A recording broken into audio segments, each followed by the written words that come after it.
जय स्टूडेंट्स, आज की वीडियो में हम क्लास 10 हिंदी के 11 नंबर पार्ट को देखेंगे जिसका नाम है कायर मधुबन। But before starting the class, welcome to my YouTube channel exam Jyoti. Let's start the class with the first question. प्रथम क्वेश्चन देखिएगा, कवि नरेंद्र शर्मा व्यक्तिवादी गीति कवि के एक रूप में प्रसिद्ध हैं, तो ये सही है कि गलत? तो ये सही है। ओके, नरेंद्र शर्मा की कविताओं में भक्ति एवं वैराग्य के स्वर प्रमुख है, ये गलत है। पंडित नरेंद्र शर्मा की गीत प्रतिभा के दर्शन छोटी अवस्था में ही होने लगे, ये सही है। ओके, कायर मधुबन शीर्षक कविता कवि में प्रतिहिंसा के से दूर रहने का उपदेश दिया है, तो ये गलत है। कवि ने माना है कि प्रतिहिंसा व्यक्ति की कमजोरी को दर्शाती है, तो सही है ये। ठीक है, नेक्स्ट क्वेश्चन आंसर देखिएगा। ये तो हमने राइट रॉन्ग देखा, ठीक है, सही गलत। हम देखेंगे पूर्ण वाक्य में उत्तर दो। कवि नरेंद्र शर्मा का जन्म कहाँ हुआ था? तो कवि नरेंद्र शर्मा का जन्म सन 1913 ईस्वी में उत्तर प्रदेश के बुलंदशहर जिलांतर्गत जहांगीर, ठीक है, जिलांतर्गत जहांगीर नामक स्थान में हुआ था। ओके, नेक्स्ट क्वेश्चन देखिए, कवि नरेंद्र शर्मा आकाशवाणी के किस कार्यक्रम के संचालक नियुक्त हुए थे? तो कवि नरेंद्र शर्मा आकाशवाणी के कौन सी विविध भारती कार्यक्रम में संचालक नियुक्त हुए थे? ठीक है, द्रौपदी खंड काव्य के रचयिता कौन है? तो द्रौपदी खंड काव्य के रचयिता है नरेंद्र शर्मा जी। कवि ने किसे ठोकर मारने की बात कही है? तो अपने मंजिल के बीच बाधा उत्पन्न करने वाले पत्थरों अर्थात अपनी कठिनाइयों के बीच को कवि ने ठोकर मारने की बात कही। मतलब जब भी आपके सामने कोई कठिनाई आए उसे ठोकर मार दीजिए, ठीक है, और आगे बढ़ते रहिए। मानवता ने मनुष्य को किस प्रकार सींचा है? तो मानवता ने मनुष्य को खून पसीने से सींचा है ना, खून पसीने से।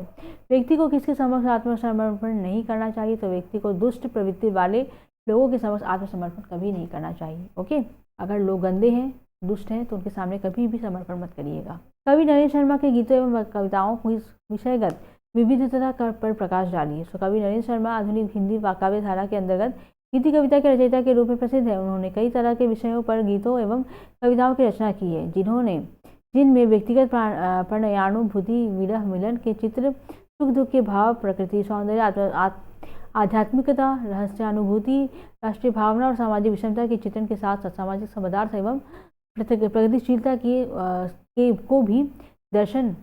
भी दर्शन देखने को मिलते हैं। ठीक है, तो उन्होंने जो कविताएं लिखी उसमें आपको ये सभी चीज़ को आपको दर्शन मिलेगा, जैसे कि आपको सुख दुख, ठीक है, प्रकृति का सौंदर्य, ठीक है, मतलब राष्ट्रीय भावना, सामाजिक विषमता, सब चीज़ आपको देखने को मिलेगी। ओके, नरेंद्र शर्मा जी की काव्य रचना भाषा पर टिप्पणी प्रस्तुत करो। सो नरेंद्र शर्मा जी की काव्य भाषा सरल, प्रांजल और एवं सांगीतिक लय युक्त खड़ी खोली है। ओके, खड़ी बोली है।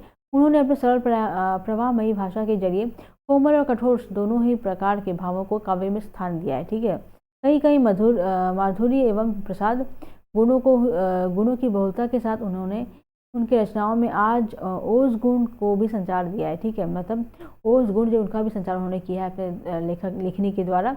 आत्मीयता, चित्रात्मकता और सहज अलंकारिता, हाँ, अलंकारिता उनकी काव्य भाषा के 3 विशेष गुण है। ये 3 जो है इनके विशेष गुण है उनकी लिखन के। ओके, कवि ने कैसे जीवन को जीवन नहीं माना है? सो जो लोग अपने जीवन राह पर आने वाली कठिनाइयों तथा मुश्किल परिस्थितियों का आसाम न करके उससे घबरा कर मुंह मोड़कर, ठीक है, मुंह मोड़कर पीठ दिखाकर भागने लगता है तथा अपने जीवन के साथ समझौता कर जीने लगता है, वैसे ऐसे कायर लोगों के जीवन को कवि ने जीवन नहीं माना है। जो लोग कायर होते हैं ना, उसे वो जो जीवन देता है उसी को मानकर जीने लगते हैं, तो वो लोग कायर होते हैं, और वैसे जीवन को जीवन नहीं कहते हैं। ठीक है, ये आसान होगा, ठीक है, आसान ना करके, आसान, ओके, आसान ना करके उसे घबरा कर, मतलब जो प्रॉब्लम आई आप उसको फेस करिए, उसे आसान करिए और आगे बढ़िए, ना कि मतलब पीठ दिखाकर आप पीछे भाग गए। ओके, ऐसा नाकाम नहीं करना चाहिए। कवि ने कायरता को प्रतिहिंसा से अधिक पवित्र क्यों कहा है? तो कवि ने कायरता को प्रतिहिंसा से अधिक पवित्र कहा है क्योंकि अगर हिंसा करने वाला व्यक्ति प्यार से न समझे तो हिंसा के बदले हिंसा करना भी कभी कभार जरूरी हो जाता है। लेकिन हिंसा का सहन कर या परिस्थितियों से घबराकर हार मान लेना कायरता कहलाता है, जो कि प्रतिहिंसा से भी अधिक अपवित्र है। मतलब अगर आपको कोई प्रॉब्लम है, हिंसा आपको देखने को मिल रहा है, तो आप है ना उस हिंसा के बदले हिंसा वो करिए, बट कभी कभी ज़रूरी होता है, बट हर वक्त नहीं। ओके, लेकिन अगर आप घबरा कर हार मान जाते हैं तो आप कायर है, जो कि एकदम अपवित्र है। ठीक है, कवि की दृष्टि से जीवन में के सत्य का सही माप क्या है? तो कवि की दृष्टि से जीवन के सत्य का सही माप मानवता की रक्षा है। क्या है? मानवता की रक्षा, जो कि सबसे इम्पोर्टेंट है। ठीक है, मानवता की रक्षा करना ही चाहिए। ओके, जो व्यक्ति अपनी चिंता को न करके समाज हित के लिए अपना सब कुछ न्यौछावर अच्छा कार्य करता है वही मानवता की रक्षा करता है, ठीक है। तो जिसे हमें समाज के बारे में सोचना है वही लोग मानवता की रक्षा करते हैं। नेक्स्ट क्वेश्चन देखिएगा, कायर मत बन शीर्षक कविता का संदेश क्या है। तो कायर मत बन शीर्षक कविता का संदेश यह है कि जो मनुष्य, हाँ मनुष्य जो भी बने बस कायर न बने, मतलब आप कुछ भी बनो बट कायर मत बनो, क्योंकि कायरता कमजोर लोगों की निशानी होती है। कायरता जो है कमजोर लोग होते हैं, है ना, उनकी निशानी होती है। अपनी मंजिल की राह खुद चुने और कठिन परिस्थितियों को डट कर सामना करें। दुष्टों के समक्ष ना तो कोई समझौता करें और ना ही आत्मसमर्पण करें। जो दुश्मन है, दुष्ट लोग हैं, उनके सामने कभी भी अपने आप को समर्पण ना करें। ओके, उन्हें पहले प्यार समझाएं, अगर प्यार से ना माने तो हिंसा का जवाब प्रतिहिंसा से दें, ठीक है। कविता का सबसे महत्वपूर्ण संदेश यह रहा है कि मानवता एवं समाज के हित के लिए अपना योगदान दें, यहाँ तक कि मानवता की रक्षा के लिए अपना सब कुछ बलिदान कर दें, क्योंकि मानव ही है जो समाज को सही दिशा दिखाती है, ठीक है। तो मानवता ही है जो समाज को सही दिशा दिलाती है, ठीक है। समझ में आ गई बात, और यही हमारे कविता का संदेश है। ओके, नेक्स्ट देखिएगा, क्वेश्चन करेगा क्या करेगा, रे मनुष्य बस कांतर प्रदन तो का आश्चर्य स्पष्ट करो। तो प्रश्न पंक्तियाँ के माध्यम से कवि क्या कहना चाहते हैं कि जीवन की कठिनाइयों के साथ समझौता करके गम के आंसू रोने से क्या फ़ायदा है ना। कब तक कायर बने रहोगे, तो कायर मत बनो। मानवता के खातिर सदियों से कईयों ने अपना खून पसीना बहाया है, और उसी मानवता के खातिर क्या अब हमें सब कुछ नहीं करना चाहिए, है कि नहीं। हमें भी कुछ करना चाहिए। कब तक उन मुश्किलों को रोते रहेंगे, आंसू पीकर कब तक जिएंगे। तथा कवि का आह्वान है कि हमें कायरता को त्याग कर अपने मार्ग में आने वाली बाधाओं का सामना व दृढ़ता के साथ मुकाबला करना चाहिए, ठीक है। मतलब अगर दृढ़ता ऐसे लिखेगा, दृढ़, ये द हो गया, ये डी कार्ड हो गया, तो दृढ़ता, ओके, ये दृढ़ता है। तो आपको जब भी प्रॉब्लम्स मिलती है ना, आप उसको फेस करिए, ना कि कायर बनिए। ओके, नेक्स्ट क्वेश्चन है, या तो प्रतिप्रीति के बल पर या मेरा या तेरा पद चूमे, तस्कर का तात्पर्य बताओ। तो आंसर देखिएगा, कायरता को त्याग कर कुछ कर गुजरने का उपदेश देते हुए कवि कहते हैं कि अगर कोई दुष्ट हमें युद्ध करने के लिए आमंत्रित करे तो उनके साथ समझौता कर या दया दिखाने के कोई फ़ायदा नहीं है। ओके, अगर आपसे कोई लड़ना चाहता है तो आप उसे दया मत दिखाइए। ऐसा करने से वो हमें डरपोक समझेगा। वो हमें क्या समझेगा कि हम डरपोक हैं। जहाँ पर हिंसा जरूरी है वहाँ पर हिंसा ही करना चाहिए, तभी दुष्टों को हमारे बल का ज्ञान होगा, है कि नहीं। आप उसे छोड़िए मत, तथा हिंसा का जवाब प्रतिहिंसा से देना ही आवश्यक हो जाता है। ओके, नेक्स्ट क्वेश्चन क्या है, कवि ने प्रतिहिंसा को व्यक्ति की दुर्बलता क्यों कहा है। तो कवि ने प्रतिहिंसा को मनुष्य का कमजोर पक्ष बना है। ओके, ये मनुष्य का कमजोर पक्ष है, क्योंकि प्रतिहिंसा मनुष्य की मानसिक दुर्बलता को दर्शाता है। जब मनुष्य मुस्लिम को सामना नहीं कर पाती, ओके, तो वो अपना आपा खोकर हिंसा का पतन बनाता है। ओके, जब वो अपने आप को नहीं कंट्रोल कर पाता है तो हिंसक बन जाता है। कवि के अनुसार विवेकशील एवं ज्ञानी व्यक्ति हिंसा से भरे मनुष्य का दिल भी प्यार भरे वाणियों से जीत लेता है ना, तथा उन्हें भी हिंसा के पथ ले जाते हैं, ठीक है। अगर हम हिंसा का जवाब हिंसा से ना देकर हिंसा पर उतर आते हैं तो हम कायर ही कहलाएंगे। ओके, और इसलिए कवि ने प्रतिहिंसा को व्यक्ति की दुर्बलता कहा है, ठीक है। नेक्स्ट क्वेश्चन देखिए, सज्जन और दुर्जन के प्रति मनुष्य के व्यवहार कैसे होने चाहिए। पठित कायर मत बनो, कविता के आधार पर उत्तर दो। ओके, उत्तर देखिएगा, सज्जन व्यक्ति समाज की नींव होती है। हाँ, सज्जन यानी अच्छे प्रवृत्ति के लोग जो हमेशा समाज के भले के लिए कार्य करते हैं। यूँ कहे तो सज्जन व्यक्ति ही मानवता की रक्षा करते आए हैं।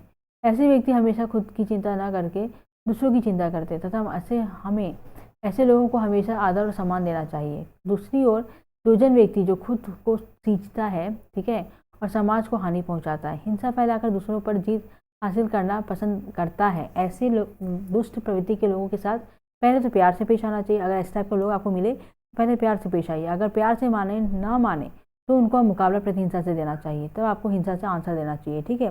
जब तक वह सही रास्ते पर ना आए उनका मुकाबला करते रहना चाहिए, ठीक है। हार नहीं मानना चाहिए। अगर उनका मुकाबला ना करके उनके साथ समझौता करेंगे तो वह हमें कमज़ोर समझेगा, है कि नहीं, कमज़ोर समझेंगे, जो कि कायरता की निशानी है। ओके, इसलिए उनके लिए हमें जो भी बनना पड़े बनना है, पर कायर नहीं बनना है, ठीक है। नेक्स्ट क्वेश्चन देखिएगा, कायर मत बन कविता का सारांश लिखो। तो कायर मत बन कविता में कवि नरेंद्र शर्मा जी ने मानवता को जगाते हुए पुरुषार्थ, साहस एवं अडिग अविचल भाग का संदेश दिया है। कवि का आह्वान है कि मनुष्य जो भी बने पर कायर ना बने, कायर मत बने, क्योंकि कायरता कमजोर लोगों की निशानी होती है। अपने जीवन मार्ग पर कितने ही मुश्किल परिस्थितियों क्यों ना आए, उनसे लड़े, हाँ, उनका सामना करें, लेकिन उनके साथ समझौता ना करें। ओके, कभी भी समझौता नहीं करें, क्योंकि समझौता जो है कायरता की निशानी होती है। क्योंकि समझौता करके हमें कुछ नहीं मिलेगा सिवाय गम के आंसू के। ओके, इसलिए गम के आंसू रोने से अच्छा है कि कुछ करे, उनका मुकाबला करे, तथा तभी मानवता की रक्षा होगी। यदि दुष्ट लोग युद्ध के लिए हमें ललकारे तो उनसे घबराकर या पीठ दिखाकर भागने की बजाय प्यार के बल पर उसे जीतने की कोशिश करें, ठीक है। और अगर ना माने तो उनकी हिंसा का जवाब प्रतिहिंसा से दें। मतलब अगर आप प्यार से पहले कोशिश करिए और अगर ना माने तो फिर हिंसा से जवाब दीजिए। प्रतिहिंसा की भी किंतु मनुष्य की कमजोरी को दर्शाता है, ठीक है, परंतु कायरता उससे भी अधिक पावन होती है।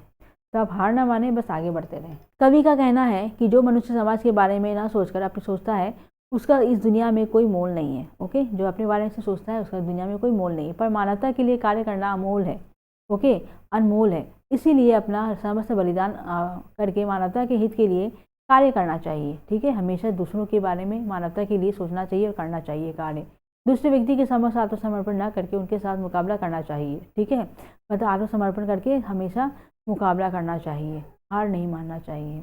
अर्थात समस्त कविता के जरिए कवि हमें नीडर बनकर कायरता से मुक्त होने का संदेश दे रहे हैं, ठीक है। मतलब हमें कायर नहीं बनना चाहिए बल्कि फेस करना चाहिए नीडर बनकर, ठीक है। तो नेक्स्ट हम व्याख्या देखते हैं। ले देख कर जीना, युद्ध तक खून पसीना। संदर्भ देखिए, प्रस्तुत पंक्ति हमारे हिंदी पाठ्य पुस्तकालोक भाग 2 के अंतर्गत नरेंद्र शर्मा जी की द्वारा रचित कायर मधुबन कविता से लिया गया। इसमें आपको लेसन, पॉइंट और लेसन का नाम और बुक का नाम आपको मेंशन करना होता है, ठीक है, जो कि संदर्भ कहते हैं। प्रसंग में क्या लिखेंगे? इस पंक्तियों के जरिए कवि का आह्वान है कि मुश्किल परिस्थितियों के आगे समझौता न करके उसका मुकाबला करें। ओके, मतलब हमें मुकाबला करना चाहिए, ठीक है, समझौता नहीं करना चाहिए। जो व्यक्ति जीवन के मुश्किल घड़ी में हार मानकर हालत के आगे समझौता कर लेता है वह हमेशा गम के आंसू पीता रहता है। ओके, जो समझौता करते उसे रोना पड़ता है बाद में। ऐसे लोगों को समाज में कोई योगदान नहीं रहता है ना, तथा वे खुद ऐसे समाज में ही जी रहे हैं जहाँ मानवता के खातिर कईयों ने अपना खून पसीना बहाया है। और इसलिए कवि का कहना है कि कुछ ना कुछ करो ऐसा, ऐसे बाधाओं पर आंसू बहाने से क्या फ़ायदा, और ऐसे आंसू बहाकर कोई फ़ायदा नहीं है, उसका सामना करो और यूं ही बैठे कायर मत बनो, ठीक है। कायर बनने से मना किया उन्होंने। और हमारी वीडियो का लास्ट क्वेश्चन रहेगा, युद्ध देही कहे जब तेरा पथ चूमे तस्कर। ओके, तो इसका व्याख्या करना है। तो पहला संदर्भ होगा जो कि सेम रहेगा पहले की तरह। प्रस्तुत पंक्ति हमारी हिंदी पाठ्य पुस्तकालोक भाग 2 के अंतर्गत नरेंद्र शर्मा जी द्वारा रचित कायर मधुबन कविता से लिया गया है। ओके, अब प्रसंग देखते हैं। इस पंक्ति के जरिए कवि शत्रु द्वारा दिया गया हिंसा का जवाब प्रतिहिंसा से देने की बात कही है। मतलब आपको फेस करनी है, नहीं कि आपको मतलब उनके सामने हार मानना है। ओके, अगर दुष्ट व्यक्ति हमें युद्ध के लिए ललकारे तो उनके हिंसा और अत्याचार को अगर घबरा कर सहन कर लेंगे तो वह हमें कमज़ोर समझेगा। अगर आप सहन करते हैं तो आप कमज़ोर हैं, ओके, जो कि एक कायरता की निशानी होती है, ठीक है। इसलिए कवि का आह्वान है कि हमें यूं ही न बैठकर उसका उत्तर प्यार के बल से देना चाहिए।